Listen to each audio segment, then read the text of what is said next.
moon. Scientists at a Welsh university have designed fuel which could sustain life on a base situated on the moon. A team at Bangor University in North Wales has been conducting research which they say will make space travel safer and more efficient. Rolls-Royce was given funding earlier this year to build a nuclear reactor for a lunar base.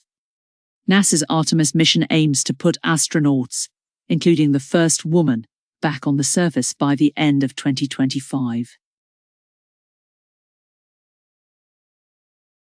This will mark the first time astronauts step foot on the moon in more than 50 years. But longer-term exploration of the moon's surface will require a way to power any future lunar base. Professor Simon Middleburgh is part of Bangor University's Nuclear Futures Institute. "We've been developing the bit in the middle of a nuclear reactor," he told Sky News. "We're working with industry partners like Rolls-Royce, the National Nuclear Laboratory, and international partners like NASA to develop these really compact little reactors that go sit on the moon." Image pic, Bangor University. The fuel has been created using TRISO particles, about the same size as poppy seeds, and could hold the key to sustaining life on a future moon base. The timescales for these are pretty short. "We're looking at getting one of these reactors on the moon by the 2030s, so we really do need to get a wiggle on," Professor Middleburgh said.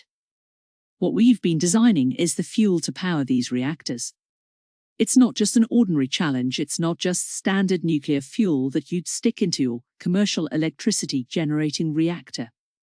It's got to deal with launch, it's got to deal with lots of forces on it.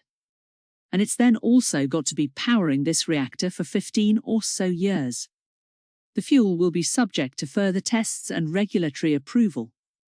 Sustaining a potential base on the moon is also a focus for India's historic mission to the south pole of the lunar surface, where a rover is searching for water ice that could be used for fuel, oxygen, and drinking water." Professor Middleburgh said being part of the research, led by Dr. Furlas Macarenj, who was WICT. "It's every kid's dream, I think, to play around with the space race and be involved with it," he said. But more people are needed to take on the challenge of developing space reactor fuel, according to Professor Middleburgh. "We need more people around the UK to do it. We also need more people at Bangor to do it," he said. "We developed this new general engineering program for undergraduates to come in and start working on fun things like space reactors and nuclear medicine and all sorts of other things.